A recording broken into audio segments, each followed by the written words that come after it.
Good morning and welcome to the National Newspaper Publishers Association's Let It Be Known. The Israeli war has fast escalated, with Syria and Iran now reportedly bombing each other as the U.S. sends aid to Israel, who is mounting an absolutely devastating ground attack throughout the Gaza Strip. We'll tell you more about that this morning. Also, for Alabama residents, particularly those in Black neighborhoods, it's going to get even tougher to find a place to deliver a baby. We'll tell you why. An influential doctors group has effectively done something to remove one of the excuses that law enforcement has used to justify the killing of unarmed suspects. We're going to get into that this morning as well. And turn the clock back to the 1980s. Michael Jackson and Prince are back in the news, and we'll tell you why and why folks just can't get enough of these two icons. Certainly, I can't get enough of Prince, right? Baseball has a public relations problem, and as the National League Championship Series begins tonight, we will tell you what the issue is that has gotten traditionalists, so-called purists, and modern fans battling on social media and other forms, and even those within the game itself conflicting over some rules that have really upset some folks and making them feel as if their teams lost because of these rules. But first, we will say, most importantly, a senior Israeli official has alleged that Iran has been trying to deploy weapons in Syria to target Israel in the northern part, opening a new war front as the conflict with Hamas intensifies in southern Israel. In response to a post on Twitter, or X, which stated the Iranian regime is attempting to transport strategic weapons to or through Syria, Joshua Zarka, the head of strategic affairs for Israel's foreign ministry, affirmed the Iranians, are in fact doing this. On Saturday, Israel allegedly launched an airstrike against Syria's Aleppo airport. Syrian government confirmed the attack and said the Israeli enemy carried out an air attack from the direction of the Mediterranean Sea, targeting the international airport, which led to material damage to the airport and it being put out of service. Now, that international airport, folks, if you don't know, it's like JFK or Washington National. Civilians. This is where it's gone here. Civilians are under attack. Meanwhile, so many other things are going on there. The Iranian regime is trying to move strategic weapons to or via Syria to open a northern front, and to the Israelis are determined to preempt that. But more than that, here in the United States, President Biden did make some comments over the weekend that seemed a bit conflicting. While he is condemning or seemingly condemning the quote unquote occupation by Israel of Palestine, he also is reaffirming that the U.S. needs to send weaponry and aid to Israel, and that the U.S. stands with Israel. At the same time, a 2006 interview with former President Jimmy Carter surfaced, as Carter talked about how bad as in his words, the occupation of Palestine has been, how ignored it has been, and that something needed to be done. And this is a former president who, if you can remember back in the late 1970s, 1977, brokered a historic peace deal in the Middle East at the time, between the Israeli prime minister and the president of Egypt. So Carter certainly has a lot of intel, and experience when it comes to the situation between Israel and Palestine. And then here also in Chicago, a unbelievable, horrific act of terror, inflicted hate crime.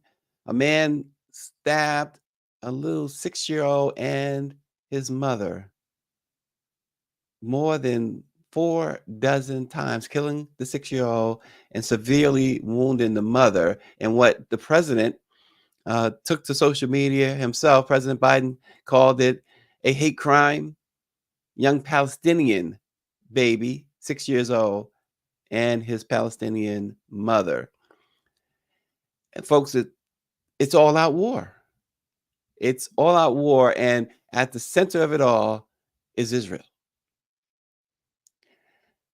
Around 50,000 people, meanwhile, in London alone, were estimated to have marched over the weekend in solidarity with Palestine, and they demanded that Israel stops its bombing of Gaza. The BBC has launched an urgent probe into Hamas supporting journalists who called attacks on Israel a, quote, morning of hope. 6 reporters and a freelancer, including a senior broadcast journalist, have been accused of anti-Israel bias. The controversy was sparked after several social media posts by BBC News reporters which appeared to endorse comments that liken Hamas,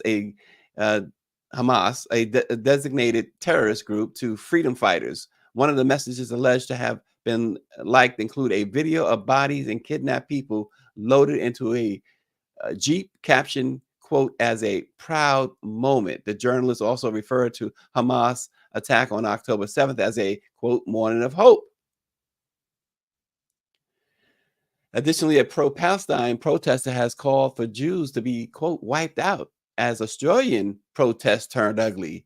And the man said the man behind those comments said he worked at a high security government base there in Australia.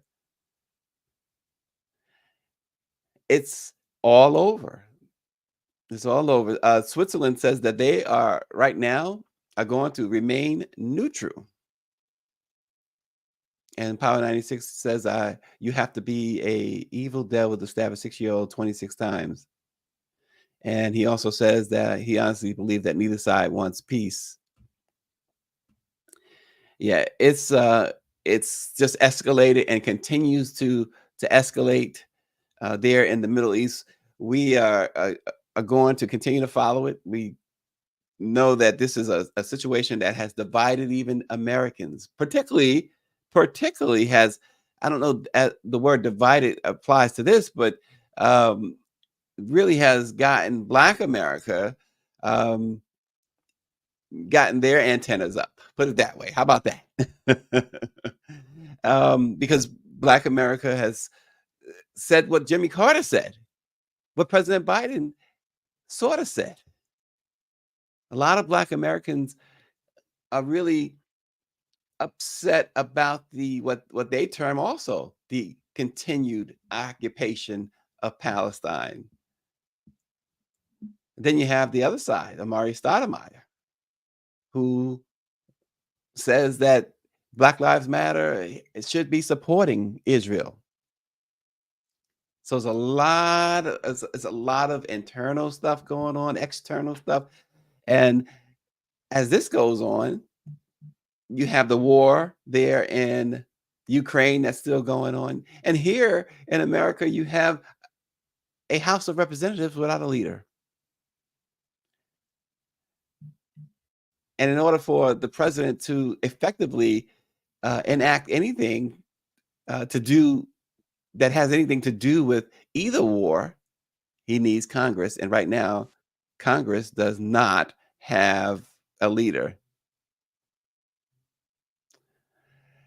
So we will continue to follow this war as it spreads on the ground. There has been calls for mass evacuations. There's been mass electricity loss. There's been mass food and supplies loss.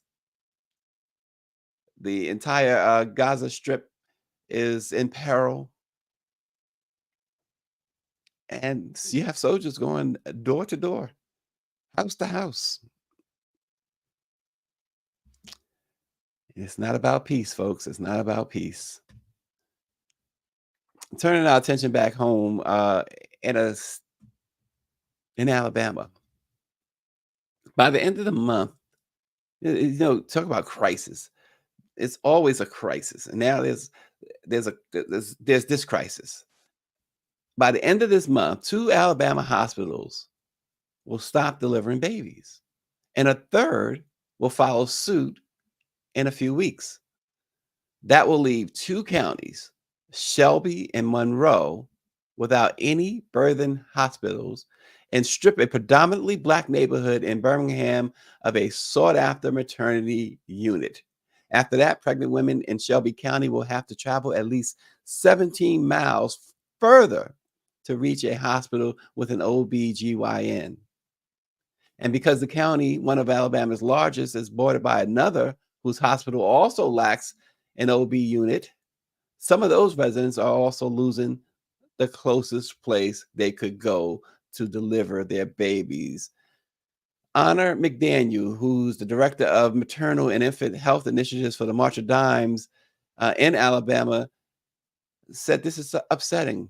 She says there's a sense of dread knowing that there's going to be families who are now not only driving to the county over, but driving through 3 counties.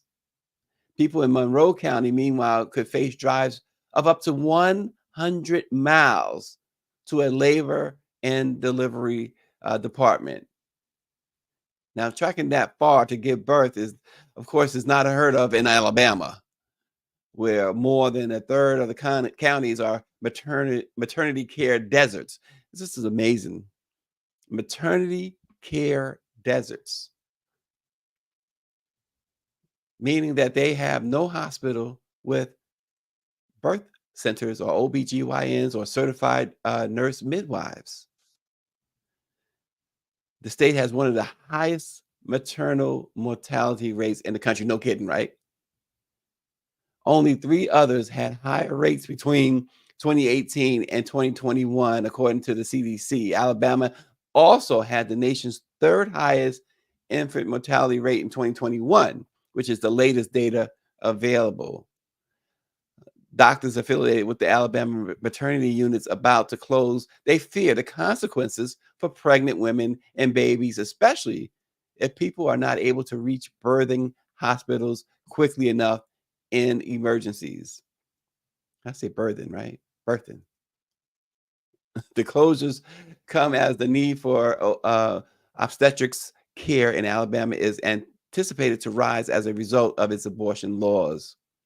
The state has banned almost all abortions since June of 2022. In some cases, keeping maternity units open is a financial challenge since the departments aren't always profitable, according to several Alabama physicians. So, again, it's all about the dough.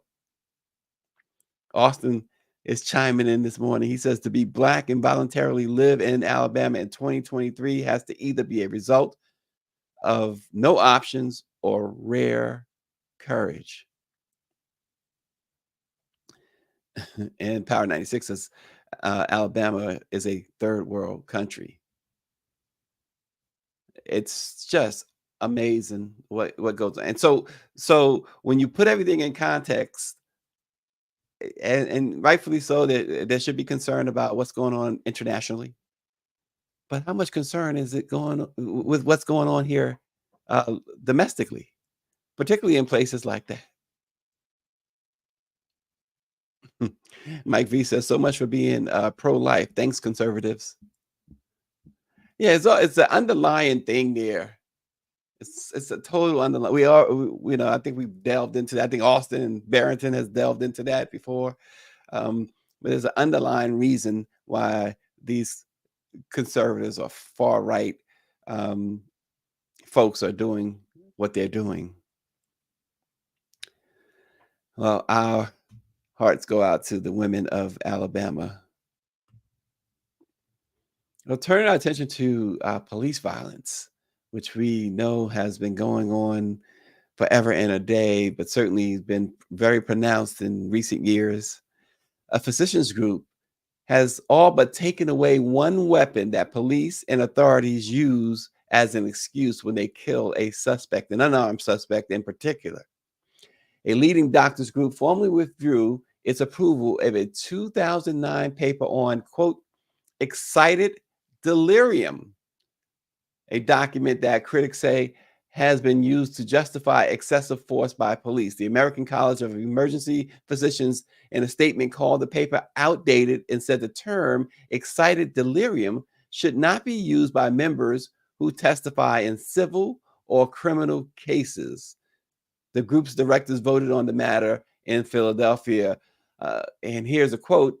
They say this means if someone dies while being restrained in custody, people cannot point to excited delirium as the reason and can't point to the doctor's endorsement of the concept to bolster their case.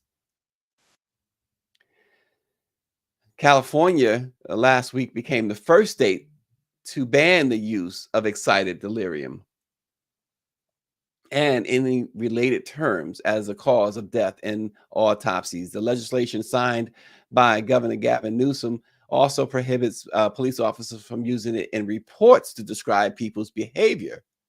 In March, the National Association of Medical Examiners took a stand against the term, saying it should not be listed as a cause of death. Other medical groups, including the American Medical Association, had previously rejected excited delirium as a diagnosis. Critics have called it unscientific and rooted in racism.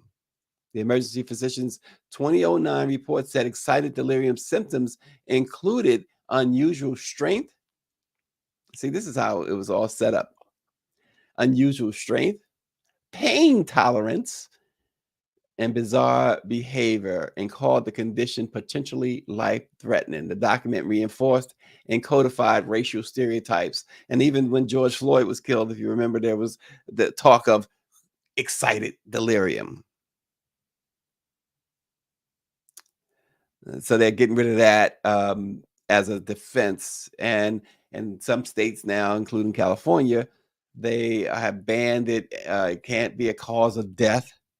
And that takes away, it really does take away a major weapon. Because even when you think back to Michael Brown and others, that term, if you go back and look, that term was used, excited delirium. It gave police again, you saw what they called it, right? This, oh, he had this extraordinary strength.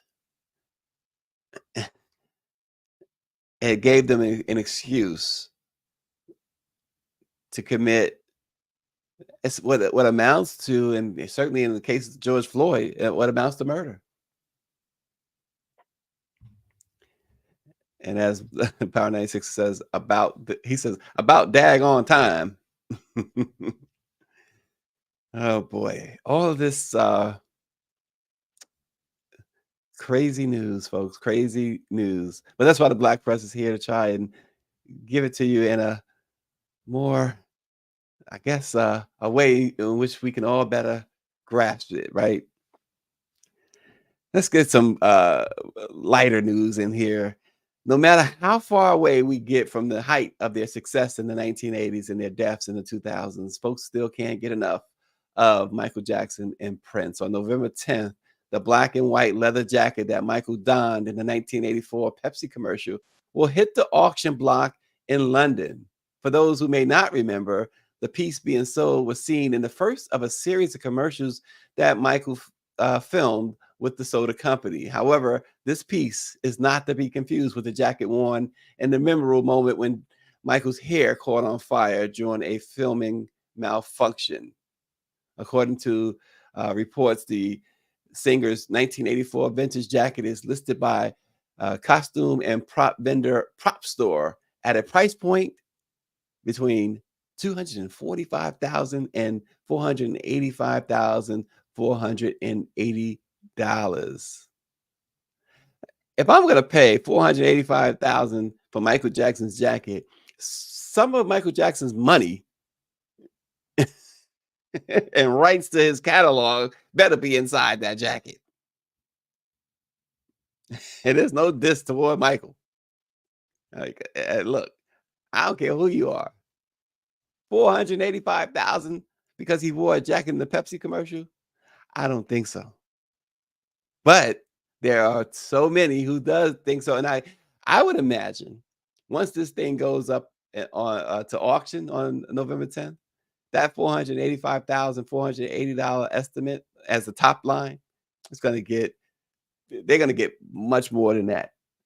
I mean, folks, he is one of those icons that folks just can't get enough of, will not let go of. And he has some truly fanatics who are going to mortgage the home and everything else to get that jacket. There's only a few like him. Beyonce, I can imagine they would do that for her. Perhaps Taylor Swift. And folks, someday, maybe Power 96, maybe my sister, maybe Dr. Nicole, maybe somebody can educate me on why Taylor Swift is like the most popular uh, entertainer in the world. Why she's so huge.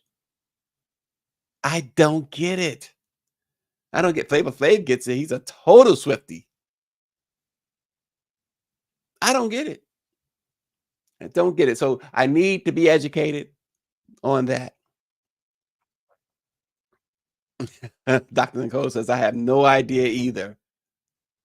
And no, Power 96, your $5 bid, that you can't even get in the door with that. It might not even get you a voice. Mike V says, if it was a members only jacket, he said, I would pay for it. No, Mike V. Taylor Who says, Power 96, somebody educate me. I'm really struggling with this, with Taylor Swift's popularity. This football player, they go now, folks. The biggest thing now is like outside of football stadiums that Travis Kelsey, the Kansas City Chiefs, when he played, because he's like the 17,000 guy to date Taylor Swift in the last year, and so now he's the latest. He's dating her, and now not only, of course, this football game sold out, but they got twice as many people outside the stadium trying to get a glimpse of Taylor Swift. And then the whole broadcast is about Taylor Swift, not about what's going on the field. I watched the Jets play the Chiefs like last week or the week before, and the announcers was just gushing. The cameraman couldn't stop going into the booth to show Taylor Swift. And it's like, what is it with her?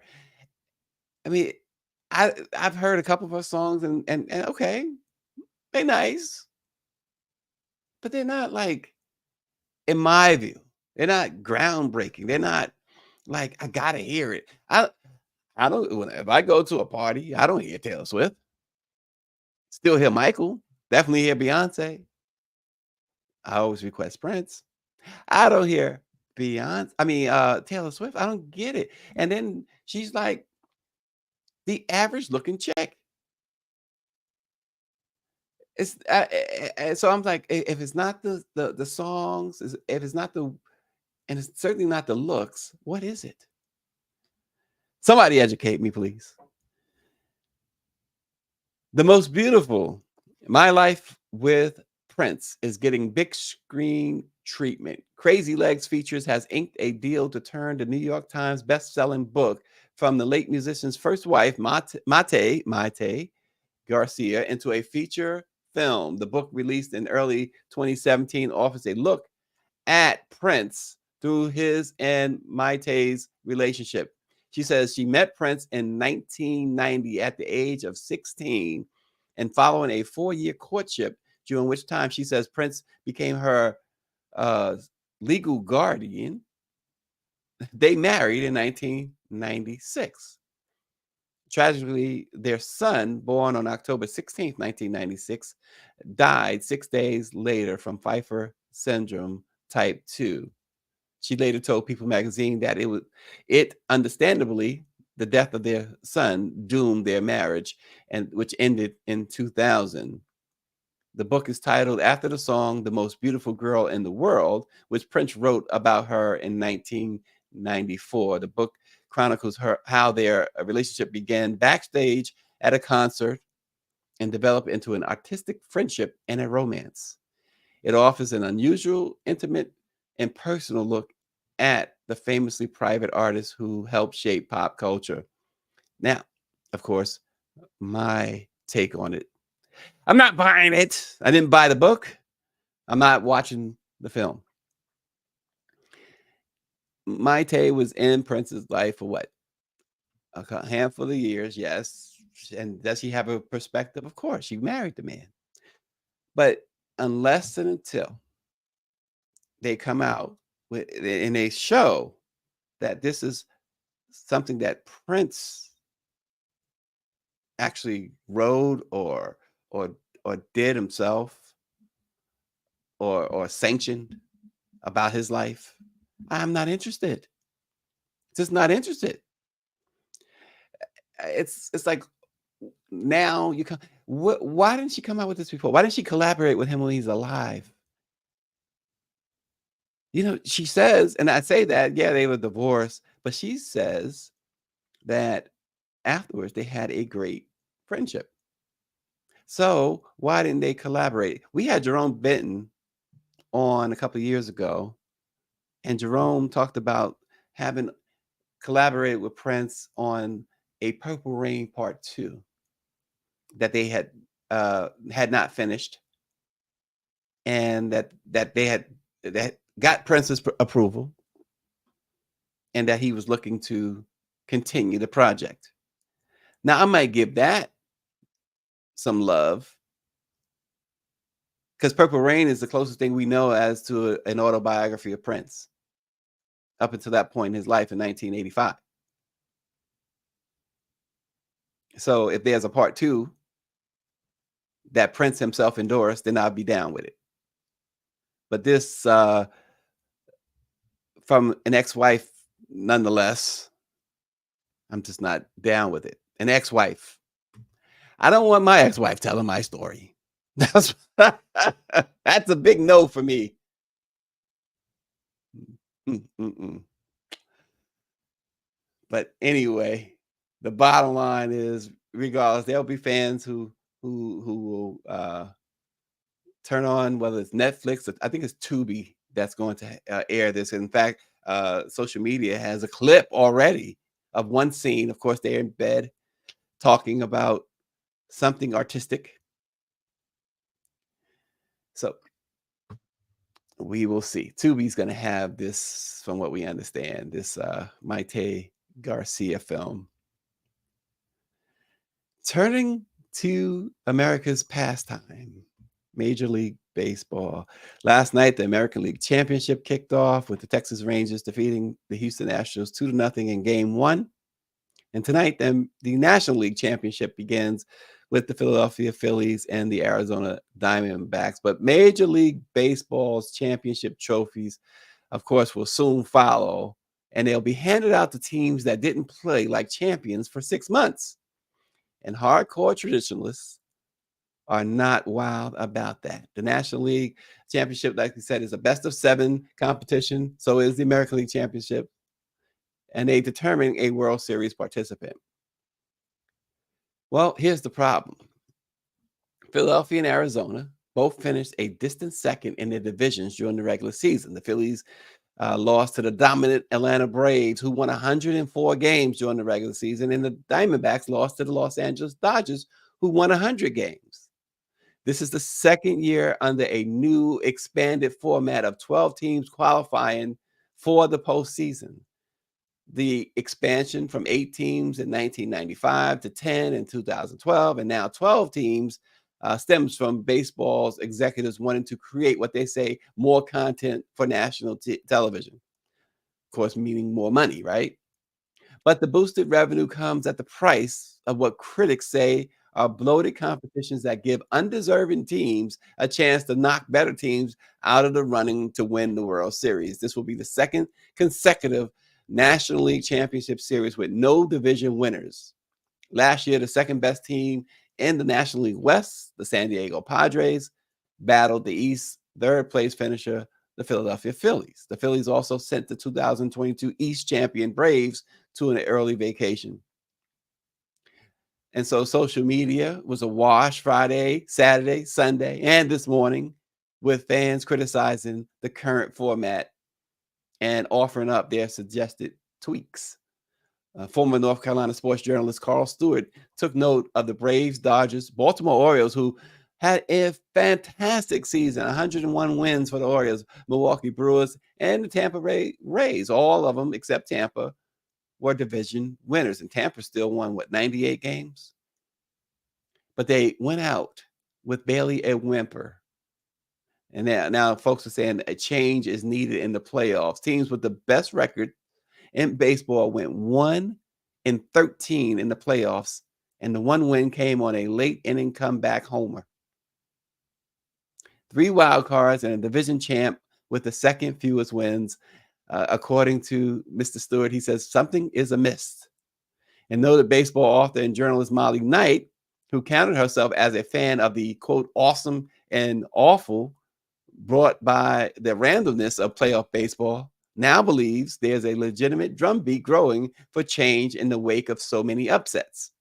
She says, like I said, I've been on the stop whining and win the ball games side, but the chatter around the league right now from players, media, and executives is that the new playoff format is bad for the game and needs to be fixed. Folks, for most of the 20th century, baseball's postseason was a simple 2-team affair, with the regular season champions of the American League and National Leagues meeting in the World Series.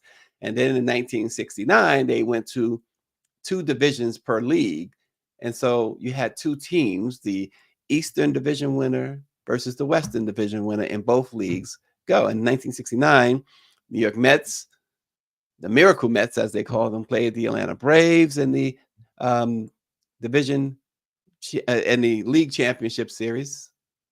And then the Mets went on to beat Atlanta, and they beat the Baltimore Orioles to win their first World Series championship. But then that formula of just 2 divisions changed. And now we have 6 divisions altogether. And so the need for a wild card, and now there are 3 wild cards. But the problem folks are having is that teams like the Braves and Dodgers winning all those games during the regular season now means absolutely nothing. The Braves finished 14 games better than the Phillies. The Dodgers finished 16 games better than the Diamondbacks, who only won 84 games, but yet find themselves in the championship series. Now, here's my take as a lifelong fan of baseball who I lived at Shea Stadium during my childhood and teenage years. It was there when the Mets won the World Series in 1986. Stop whining. I'm gonna go back to what that young lady said. Stop whining. You play. Okay, there's a playoff format. The cream is supposed to rise to the top in the playoffs. We don't see this in the NBA. We don't see it in the NFL for the most part. The cream rises to the top in the playoffs. If the Dodgers complain, the Braves were doing most of the whining after they lost to the Phillies.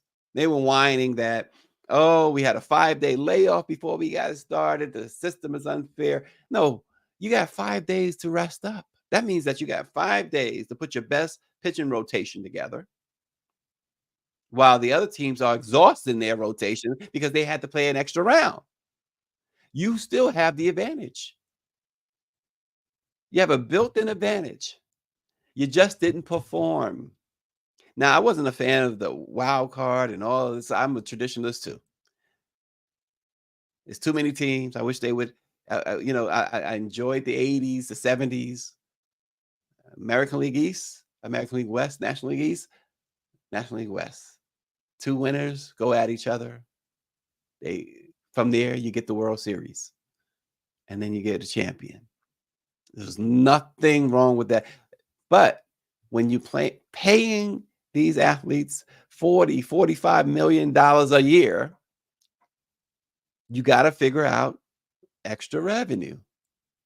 So they expand, water down the talent, and they bring everybody into competition for the playoffs. It's like the NHL have been doing for years, having 8 teams in each league make the playoffs in the NHL.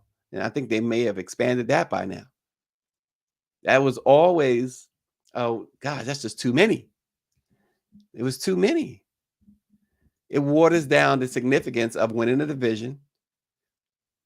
It used to be that division champs, that was a big thing. It was what accomplishment. And Power 96 says, bring back the Negro League. That's the cure for it all, right? But here we are. You have one division winner, the Houston Astros, that's left out of the 4 teams. And the Astros are the defending World Series champions. Hopefully they'll repeat. Based on the teams that are left, I'm definitely rooting for Dusty Baker and the Astros to repeat, although they lost game 1. So they're in a hole. Lost game 1 at home, too. Not good. Not a good look. Folks, we thought we'd throw some sports in there today. And baseball is something I can talk about all day. But not today. I'm not talking baseball all day today. So I bid you adieu, and thanks for watching Let It Be Known.